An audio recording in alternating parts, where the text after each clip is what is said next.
Buenas tardes, gracias por asistir a esta comunicación titulada De la marginación al reconocimiento, propuestas didácticas para leer a Teresa de Cartagena hoy. Esta comunicación se enmarca en mi labor preparatoria para la edición de las obras de Teresa de Cartagena, cuya publicación en acceso abierto está prevista para los próximos meses.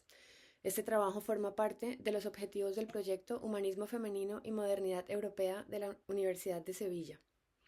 Por varias razones, la importancia de la figura de Teresa de Cartagena para la literatura castellana en general y para la literatura femenina en particular ha sido unánimemente reconocida. En primer lugar, fue una de las primeras autoras en utilizar la lengua española para escribir una obra con carácter autobiográfico, o más precisamente autorreferencial, e introducir la voz personal en sus dos escritos, Arboleda de los Enfermos y Admiración Operum Dei. En el primero de ellos para relatar su itinerario de evolución espiritual determinado por la enfermedad de sordera. En el segundo, obligada por las circunstancias para reivindicar la capacidad de las mujeres, o mejor, su propia capacidad, para escribir y legitimar su derecho a hacerlo, motivada por los comentarios malintencionados de prudentes varones y discretas damas que cuestionaron la autoría del primer tratado y la acusaron de plagio. Por esta defensa, Teresa de Cartagena es considerada, además, como la primera autora de la península ibérica que toma partido explícitamente, aunque de manera casi azarosa, en la llamada querella de las mujeres, nombre que se ha dado en la investigación al debate generado en una serie de textos que desde el siglo XV en Europa se escribieron para defender o atacar la capacidad intelectual del sexo femenino y su derecho a participar en la vida política y cultural. Olvidada hasta prácticamente el siglo XX, la memoria de esta escritora ha sido finalmente restituida como un hito fundamental en la historia de la literatura española de autoría femenina. Pese a la evidente relevancia de Teresa de Cartagena, su obra sigue teniendo una difusión prácticamente limitada a los círculos de especialistas y su nombre permanece desconocido tanto para el alumnado de la ESO como para los estudiantes universitarios de formaciones orientadas a la enseñanza de la lengua y la literatura españolas. Esto no es una novedad. Como bien sabemos, la inclusión de autoras en el currículum de enseñanza sigue siendo una tarea por terminar. Veamos algunos datos concretos. En 2019, la investigadora Sonia Sánchez Martínez publicó un estudio comparativo entre 12 libros de texto de 6 editoriales para la enseñanza de la literatura en tercero y cuarto de la ESO y reveló que para el periodo que va desde la Edad Media hasta el siglo XVIII, el número de escritoras incluidas en estos manuales era de 31 frente a 382 escritores. Esto es 7,51% de mujeres y 92,49% de hombres. En el caso específico de la literatura medieval, el desequilibrio es aún más acusado, si cabe, pues solamente uno de los 12 manuales incluía algunas líneas sobre Hildegarda de Bingen y los 11 restantes no mencionaban ni un solo nombre. Sánchez Martínez destaca también que, cito, las introducciones a las unidades didácticas cuyo contenido es la literatura no dedican ningún epígrafe a la situación de la mujer en la sociedad como sí ocurre en el caso de los hombres. Fin de cita. Teniendo en mente estos datos, el propósito de esta comunicación es destacar los aspectos de la biografía de Teresa de Cartagena y de las claves de interpretación de su obra que, a mi juicio, pueden tener una explotación didáctica en el aula y aprovecharse para trabajar conocimientos transversales como la comprensión de la diferencia o las situaciones de interseccionalidad. No propondré, por tanto, una secuencia didáctica como tal. Antes de entrar en materia, presentaré los datos disponibles sobre la biografía de Teresa de Cartagena y sus dos obras conocidas. La información sobre su vida proviene de documentos revelados en los dos últimos siglos y de fragmentos de sus propios textos. Teresa pertenecía a la influyente familia judeoconversa de los Cartagena, que destacó en la cultura, la política y la religión del siglo XV. Su tío fue el famoso humanista Alonso de Cartagena, en cuyo testamento menciona a su sobrina como monja en 1453 y le lega una suma para su sustento. Gracias a este documento, revelado a mediados del siglo XX, se pudo confirmar la pertenencia de Teresa a la familia Cartagena. Y no fue sino hasta la década del 2000 que se supo que Teresa perteneció a la orden franciscana, más precisamente al monasterio de Santa Clara de Burgos. En un documento de 1449, el mismo Alonso de Cartagena solicitó al Papa Nicolás V permiso para que su sobrina dejara las clarisas y se trasladara a un monasterio benedictino o cisterciense. Un mes después, pidió además que en la nueva orden Teresa obtuviera un beneficio y un cargo de autoridad al cumplir 25 años. Se desconoce si el traslado se llevó a cabo y a qué monasterio habría ingresado. Lo que sí parece claro es que Teresa nunca llegó a ocupar un cargo, ya que probablemente en el último tercio del siglo XV escribió Arboleda de los Enfermos, un tratado consolatorio basado en su propia experiencia con la enfermedad tras perder completamente la audición. A través de sus comentarios en el texto conocemos algunos detalles más sobre su vida, aunque sus obras por sí solas, cabe aclarar, no permiten reconstruir su biografía ni confirmar su filiación con la familia Cartagena. Teresa menciona en su primer tratado que estudió en un estudio en Salamanca, aunque no se tienen datos precisos sobre el lugar o las condiciones. Probablemente fue en el marco de su formación religiosa. También sabemos que la sordera la afectó desde joven y que escribió cuando habían pasado ya 20 años desde el inicio de su enfermedad. Los pasajes más personales del libro reflejan su sufrimiento por la discriminación y las dificultades que enfrentó debido a su condición. Además de su discapacidad, hay indicios de que su origen judeo-converso pudo influir en su situación. Algunos estudiosos han vinculado un fragmento de su obra, el que aparece en la diapositiva, con la discriminación contra los judeo-conversos que tuvo lugar durante el siglo XV. Así, la Arboleda relata el camino de acercamiento a Dios a través de la experiencia de la propia dolencia, del conocimiento de sí misma y de la aceptación de las dificultades personales para encontrar el reverso positivo en clave espiritual de las tribulaciones terrenales. Poco tiempo después, o más tarde, también en fecha desconocida, Teresa compone Admiración Operum Dei para contestar las críticas de las personas que se admiraron de que una mujer de salud débil hubiera podido escribir una obra tal, como lo demuestra el interrogante de la cita número 1. No obstante, aclara la misma autora, no era el denuesto de sus capacidades lo que la había ofendido, sino la duda de quienes declaraban que no era ella la autora del libro. Así lo afirma radicalmente en la cita número 2. Dada la singularidad de este último texto, Admiración Operum Dei, para la literatura femenina en castellano, me detendré en la estructura argumentativa que utiliza la autora para enlazar después con los aspectos de transmisión en el aula. Teresa alega que la admiración, en el sentido de sorpresa ante un hecho inexplicable, ocasionada por el hecho de que una mujer escriba tratados, no se debe a una falta de capacidad femenina para realizar dicha tarea, sino a que no se acostumbra a que sean las mujeres quienes la realicen. Dice Teresa, las hembras no lo han habido en uso, esto de escribir. Esto no quiere decir, prosigue la autora, que no pueda existir perfección y habilidad en el entendimiento femenino, pues Dios, el mismo que infunde entendimiento en los varones, puede otorgarlo también a las mujeres. Teresa pasa entonces a dilucidar cuáles y de qué naturaleza son las diferencias que Dios determinó entre ambos sexos. La distinción radica, sobre todo, en la condición física, que hace a los hombres fuertes y a las mujeres flacas o con menor fuerza física. Esta misma disposición se relaciona con la valentía masculina y el temeroso carácter femenino que Teresa atribuye en su obra a las mujeres. No obstante, dicha diferencia no se debe, según la autora, a una prueba de gracia superior otorgada al varón con respecto a la mujer, sino a divinos fines secretos en los que ella ve una función de complementariedad y supervivencia, como lo afirma en la cita 3. Para profundizar en su propuesta, Teresa utiliza la metáfora vegetal de la corteza y el meollo. La corteza es recia, fuerte y cumple una función de protección, y el meollo es delicado y se ocupa desde el interior del árbol de proporcionar vigor a la corteza. Así, ambos mantienen una relación de entreayuda que posibilita la producción del fruto.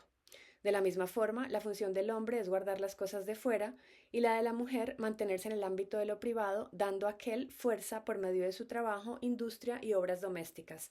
Todo ello con el objetivo de conservar y sostener la naturaleza humana.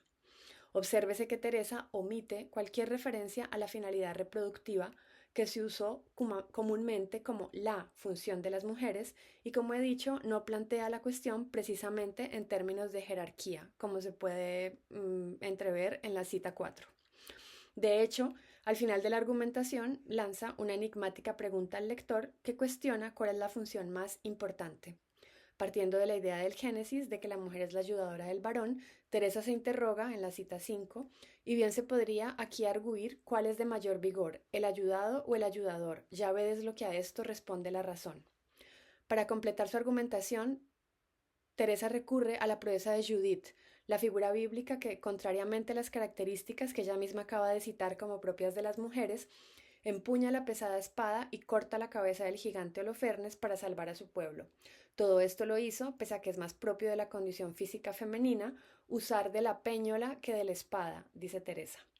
Pero si Dios permitió a Judith realizar un acto extraordinario, también puede, dice en la cita 6, dar industria o entendimiento y gracia a otra cualquier hembra para hacer lo que otras mujeres o por ventura algunos del estado varonil no sabrían, como por ejemplo dedicarse a escribir.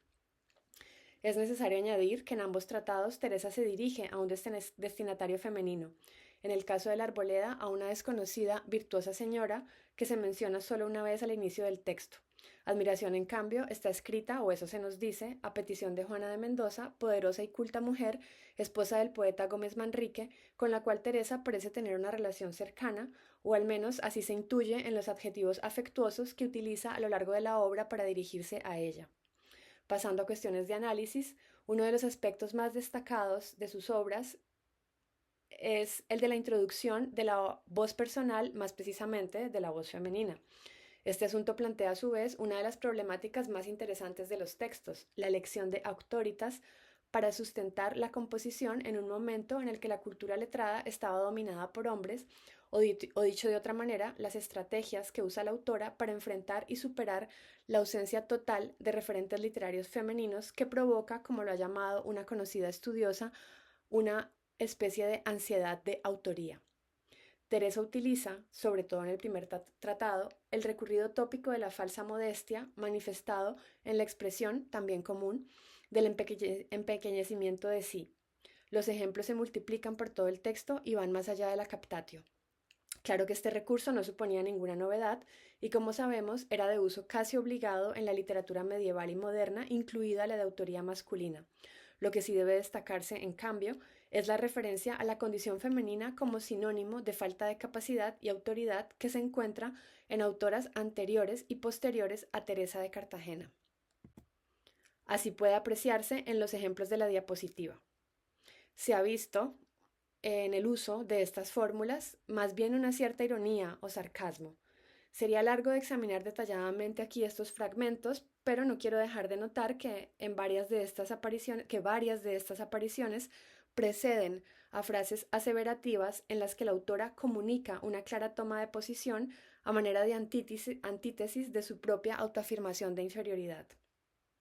En cualquier caso, esta expresión de inseguridad, si lo vemos como algo más que un tópico o una ironía, es compensada con la reiteración de su escritura vivencial, es decir, es su experiencia la causa que la mueve a escribir y le proporciona el conocimiento necesario para hacerlo.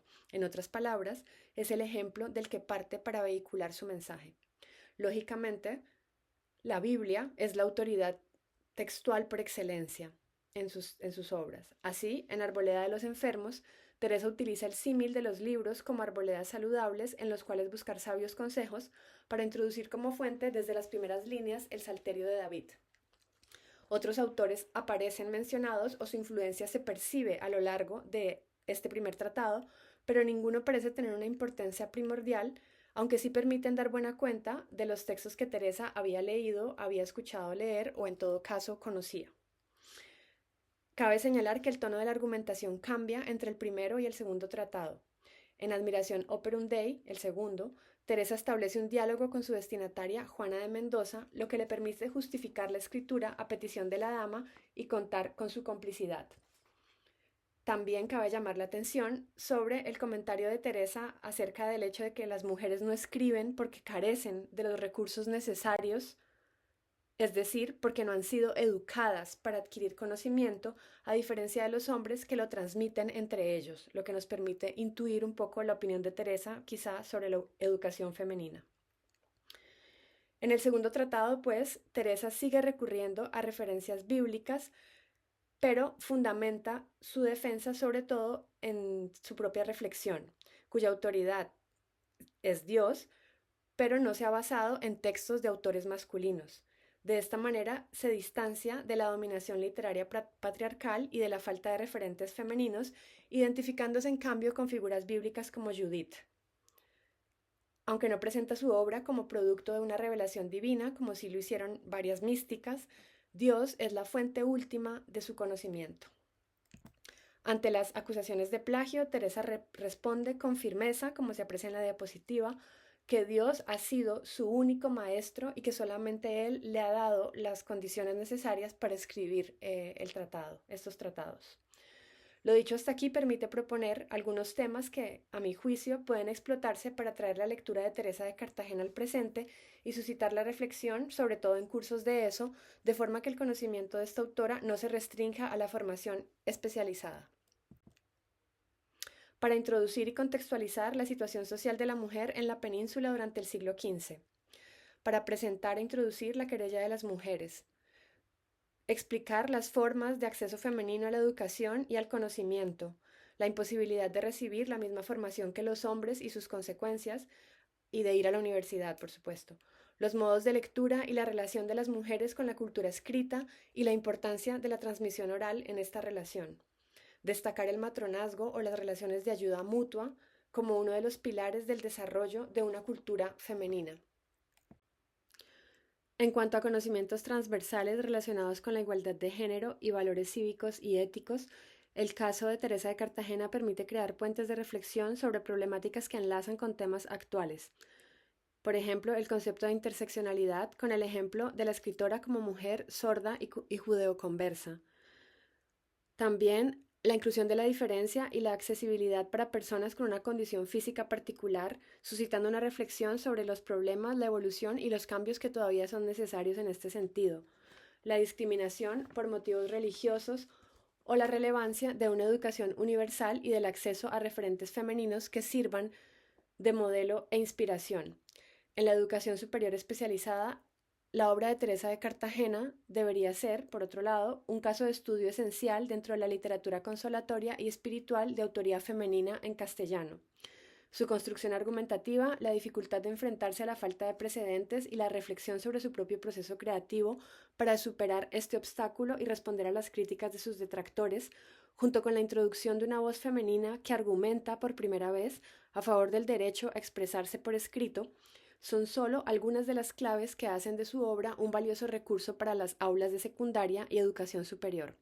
Es necesario, por supuesto, facilitar el acceso de docentes y estudiantes a estos y otros textos contemporáneos a la obra de Cartagena en ediciones modernizadas, adaptadas o adaptables a la comprensión lectora de los distintos niveles educativos, un aspecto en el cual espero poder contribuir con la edición que verá la luz en los próximos meses. Muchas gracias por su atención.